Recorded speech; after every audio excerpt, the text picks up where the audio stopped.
ആര്യം പോകുന്നതിന് മുമ്പ് എന്നെ കണ്ടിരുന്നു. ആരിന് കുറച്ച് കാര്യങ്ങൾ ഞാൻ പറഞ്ഞു കൊടുത്തിരുന്നു. പക്ഷെ ആ പറഞ്ഞ കാര്യങ്ങളൊക്കെ അവൻ മെയിൻറ്റെയിൻ ചെയ്യുന്നുണ്ട് അതിനകത്ത്. പിന്നെ അപ്പാനി എന്നെ വന്ന് കണ്ടിരുന്നു. പക്ഷെ ഞാൻ പറഞ്ഞ ഒരു കാര്യം അവൻ അതിനകത്ത് ഫോളോ ചെയ്തില്ല.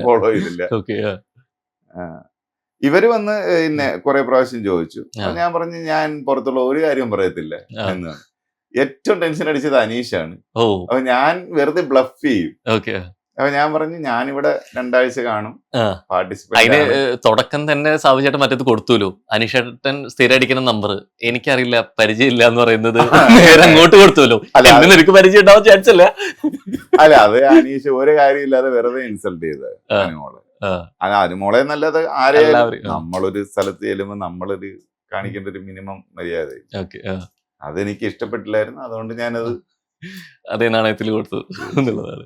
അല്ലെങ്കിൽ പിന്നെ ഞാനല്ലാതായി പോയാലും. അതെ, ഇത് സാബുചേട്ടൻ അങ്ങോട്ട് എൻട്രി കിട്ടുമ്പോ തന്നെ കാണുന്ന പ്രേക്ഷകർക്ക് ഒരു എക്സ്പെക്ടേഷൻ ഉണ്ട്. അതേ എക്സ്പെക്ടേഷനിൽ ഇനിയാണ് അതിന്റെ ക്രൂവും വിടുന്നത്.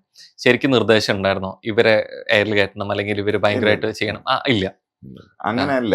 അവരെന്നോട് പറഞ്ഞത് ഇവർ ടാസ്ക് ചെയ്യുന്നില്ല, എന്ത് ചെയ്യാൻ പറ്റും, അങ്ങനെയുള്ള കുറെ ജനറൽ സാധനങ്ങൾ എന്നോട് പറഞ്ഞു. അതുകൊണ്ട് എന്റെ അടുത്ത് റോസ്റ്റ് ചെയ്യാൻ പറഞ്ഞു.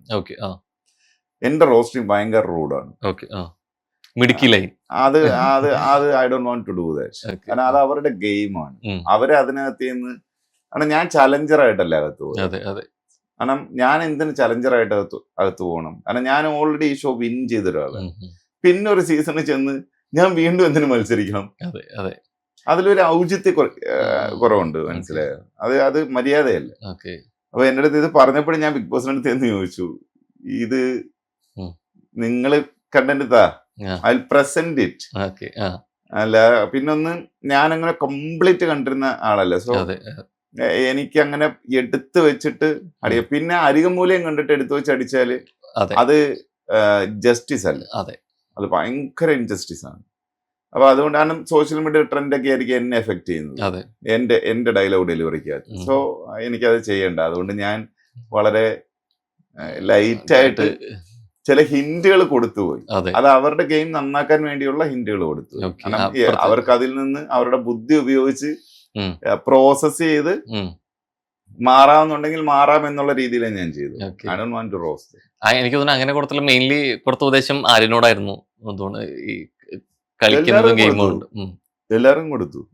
അനുവിനെ പറഞ്ഞു, പിന്നെ ലക്ഷ്മിയോട് പറഞ്ഞു, എല്ലാവരോടും പറഞ്ഞു കൊടുത്തു. ഈ ഇപ്രാവശ്യത്തെ സീസണിൽ ഏറ്റവും ഹൈലൈറ്റ് ചെയ്ത് നിൽക്കുന്നത് ഈ ഏഴിന്റെ പണിയാണ്. ഈ പണിപ്പൂർ തന്നെയായിരുന്നു. ഇത്രയും നല്ല ഡിഫിക്കൽട്ട് ആയിട്ടുള്ള ടാസ്കുകൾ സംഭവങ്ങൾ വരുന്നുണ്ട്.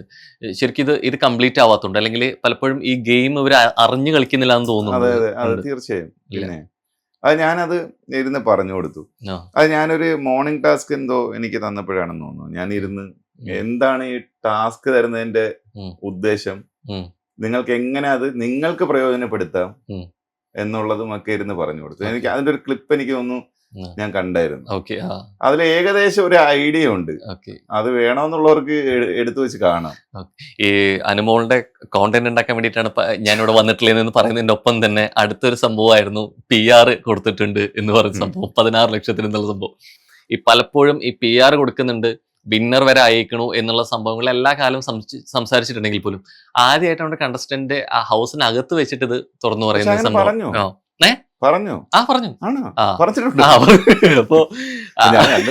അപ്പോ ഇത് ആദ്യം ബാക്കിയുള്ള മത്സരാർത്ഥികൾ പറഞ്ഞതാണ്.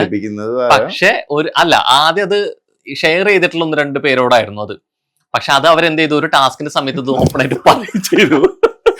അപ്പോ അതൊരു സംസാര വിഷയമായി. അനീഷ ആണെന്നുണ്ടെങ്കിൽ പറഞ്ഞു ഞാൻ PR എന്താണെന്ന് കേട്ടിട്ട് പോലുമില്ല. അപ്പൊ ലാലായിട്ട് ചോദിച്ചു 5 വർഷമായിട്ട് നീ ബിഗ് ബോസിന് പ്രിപ്പറേഷൻ നടത്തിയിട്ട് PR എന്താന്നുള്ളത് അറിയില്ലേ ചോദിക്കുന്നത്. അപ്പൊ ശരിക്കും ചോദ്യം എന്താണ്, ഒരു PR കൊണ്ട് ഒരു വിന്നറെ കണ്ടെത്താൻ പറ്റുമോ അല്ലെങ്കിൽ എത്തിക്കാൻ പറ്റും? അങ്ങനെ പറ്റില്ല. ട്രെൻഡ് സെറ്റ് ചെയ്ത് കൊടുക്കാം. ഇപ്പം പിന്നെ താങ്കൾക്കും അറിയാമായിരിക്കും, നമുക്കൊരു സോഷ്യൽ മീഡിയ ഒരു ആൽഗോരിതം സെറ്റ് ചെയ്ത് കൊടുക്കാം. മെജോറിറ്റി ആളുകളെ അതിലോട്ട് മാറ്റാന്നുള്ളൂ, മാനിപ്പുലേറ്റ് ചെയ്യാം. അത് കമന്റ്സ് വഴി, പിന്നെ ഡിസ്കഷൻസ് വഴിയൊക്കെ. അതിനിപ്പം വളരെ കുറച്ച് പേര് കുത്തിയിരുന്നാൽ മതി. ഒരു 100 ഫേക്ക് ID ആയിട്ട് 10 പേര് ഇരുന്ന് കഴിഞ്ഞാൽ നടക്കും. പക്ഷെ ഈ മാനിപ്പുലേഷൻ നടക്കണമെങ്കിൽ അതിനനുസരിച്ചുള്ള കോണ്ടന്റ് അകത്ത് കൊടുക്കും വേണമല്ലോ. അതാണ് കണ്ടന്റ് കൊടുക്കാത്ത ഒരാൾക്ക് എന്ത് മാനിപ്പുലേഷൻ നടത്തിയിട്ട് എന്ത് കാര്യം? ഇത് ശൂന്യതയിൽ നിന്നൊന്നും പറ്റില്ല, ഒന്നും നടക്കില്ല. സോ അൾട്ടിമേറ്റ്ലി ഇപ്പൊ അകത്ത് നിൽക്കുന്നവരെല്ലാം കണ്ടന്റ് കൊടുക്കുന്നത് കൊണ്ടാണ് അവരകത്ത് നിൽക്കുന്നത്. പിന്നെ അതിന്റെ കൂടെ ഇതിന്റെ സപ്പോർട്ടൂടെ കാണുമായിരിക്കും. അൾട്ടിമേറ്റ്ലി അതിനകത്ത് കണ്ടന്റ് കൊടുക്കാൻ കേപ്പബിൾ ആയിരിക്കണം എന്നുള്ളതാണ്. അല്ലെന്നുണ്ടെങ്കിൽ ഭയങ്കര മാനസിക എന്താ പറയുന്ന ശക്തി ഉപയോഗിച്ച് അതിനകത്ത് സർവൈവ് ചെയ്യണം നിന്ന്. പിന്നെ ചിലരുണ്ട് ഈ ഭാഗ്യം കൊണ്ട് ആരെ കണ്ണിപ്പെടാതെ അപ്പുറത്തെത്തും. അങ്ങനെ ഒരു വിഭാഗമുണ്ട്. അത് ഒരുവിധപ്പെട്ട എല്ലാ സീസണുകളിലും സംഭവിക്കാറുണ്ട്. കാര്യം നമുക്ക് ചാൻസ് കിട്ടത്തില്ല ഇതിന് അടിക്കാൻ, മനസ്സിലായോ? വഴുതി പോകും. അത് ക്വൈറ്റ് നാച്ചുറൽ. അത് നമ്മളെ പാറ്റേൺ നോക്കിയാൽ ശരിക്കും ഈ സീസണിൽ എടുത്ത് നോക്കുകയാണെങ്കിൽ അങ്ങനെ വഴുതി പോയിട്ട് എത്തുന്നത് സാവമാനാണ്. പിന്നെ വളരെ എവിഡന്റ്ലി നമുക്ക് കാണാം. എനിക്കൊന്ന് വൈൽഡ് കാർഡ് വന്ന 5 പേരില് ഒരു പക്ഷെ ആദ്യം പോയേക്കാം സാധ്യത ഉണ്ടെന്ന് പറഞ്ഞ കക്ഷി സ്റ്റിൽ അവിടെ നിൽക്കുകയാണ്. ബാക്കി 4 പേരും പുറത്തു പോയി. അത് എല്ലാ സീസൺ എടുത്താലും അതേപോലത്തെ ആളുകളുണ്ട്, എല്ലാ സീസണും സംഭവിക്കുന്നുണ്ടെന്നാണ്. ഈ ഇതുകൊണ്ട് ശരിക്കും ഈ PR കൊണ്ട് ഈ കോണ്ടന്റ് ബൂസ്റ്റ് ചെയ്യുക അല്ലെങ്കിൽ ഒരു മാസ് പരിവേഷം കൊടുക്കുക, അതിനപ്പുറത്തേക്ക് വോട്ടിങ്ങില് സ്വാധീനിക്കാൻ പറ്റും. ഓൺലൈൻ വോട്ടിങ്ങിനെയൊക്കെ സ്വാധീനിക്കും. ഈ ഓൺലൈനിലിരുന്ന് കാണുന്ന മനുഷ്യര് എല്ലാം ഞാൻ ചോദിക്കുന്നത് അവരെ മാനിപ്പുലേറ്റ് ചെയ്യുന്നതിനപ്പുറത്തേക്ക് ഈ ബോട്ട് പരിപാടികളൊക്കെ നടക്കുമോ? അത് ബോട്ടിന്റെ സാധനം എനിക്ക് ഭയങ്കര ഡൗട്ടാണ്. ഞാൻ വേറൊരു ഇന്റർവ്യൂല് ഇത് പറഞ്ഞു. അപ്പം പിന്നെ കാര്യം ഹോട്ട്സ്റ്റാർ പോലൊരു ആപ്പിനകത്തേക്ക് പിന്നെ അത് പെയ്ഡ് ആപ്പാണ്. അത് ഇന്റർനാഷണൽ സാധനമാണ്. അവരുടെ അത്രയും കണ്ടന്റ് ഉള്ളതിനകത്തേക്ക് എങ്ങനെ ഇത് നമുക്കൊരു പിന്നെ കടന്നു ചെല്ലാൻ പറ്റും എന്നുള്ളതാണ് കാര്യം. $1 ബില്യൺ പ്രോഡക്റ്റ് ആണ്.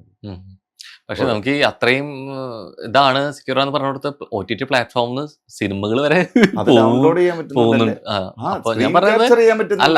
അതിനകത്ത് കയറിയല്ലോ എടുക്കുന്നത്. പക്ഷെ അതിന് മുമ്പാണെങ്കിൽ പോലും നമുക്ക് സിനിമകൾ എങ്ങനെയാണ് സിനിമ ടെലിഗ്രാമിൽ വരുന്നത്? സിനിമകൾ ടെലിഗ്രാമിൽ വരുന്നുണ്ട്, നമുക്ക് പ്ലാറ്റ്ഫോമിന് മുമ്പേ വരുന്നുണ്ടല്ലോ. ഹാക്ക് ചെയ്തിട്ട് അല്ല, ബോട്ടിന്റെ അല്ല പറഞ്ഞത്. ഞാൻ ചോദിക്കുന്ന പോസിബിലിറ്റീസ് ഭയങ്കര സിമ്പിൾ അല്ലേ? അത് പിന്നെ റെക്കോർഡ് ചെയ്തെടുക്കാൻ പറ്റുന്ന സാധനമല്ലേ? അതായത് പ്ലാറ്റ്ഫോമിൽ റിലീസ് ചെയ്യുന്നതിന് മുമ്പാണെന്നുണ്ടെങ്കിൽ വരില്ല. മുമ്പ് വരുന്നതൊക്കെ തിയേറ്റർ പ്രിന്റ് ആണ്. തിയേറ്റർ പ്രിന്റ് അല്ലാതെ OG വേർഷനും വരുന്നുണ്ടല്ലോ. അതൊക്കെ പിന്നെ സ്റ്റുഡിയോ പോണായിരിക്കും. അല്ലാതെ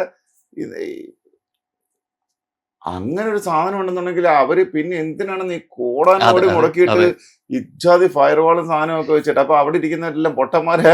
ശരിക്കും ഈ വോട്ടിംഗ് കുറെ കൂടി സ്വീകാര്യത ഉണ്ടാക്കണമെങ്കിൽ എന്ത് ചെയ്യണമെന്ന് തോന്നുന്നത്? വോട്ടിങ് കൂടുതൽ ചെയ്ത് വോട്ട് അലമ്പണമെന്നുണ്ടെങ്കിൽ ഞാൻ പറഞ്ഞ ഈ മറ്റേ ടെക്സ്റ്റ് മെസ്സേജ്, വാട്സപ്പ് വോട്ട് ഇതെല്ലാം കൂടെ എടുത്തിട്ട് കൊടുക്കണം. ചക്ക കുഴയുന്ന പോലെ കുഴയും, മിക്സ് ചെയ്തിട്ടുള്ള സംഭവം മിക്സ് ചെയ്ത് കൊടുക്കണം. മിസ് കോള് അത് ഇത് അങ്ങനത്തെ എല്ലാം. മിസ് കോൾസ് സംഭവം ഇല്ലോ, പക്ഷെ മുമ്പ് അങ്ങനെയായിരുന്നില്ലേ? മുമ്പ് മിസ് കോൾ ആയിരുന്നു അല്ലെ? ബോട്ട് സെറ്റ് ചെയ്ത് വെക്കാം.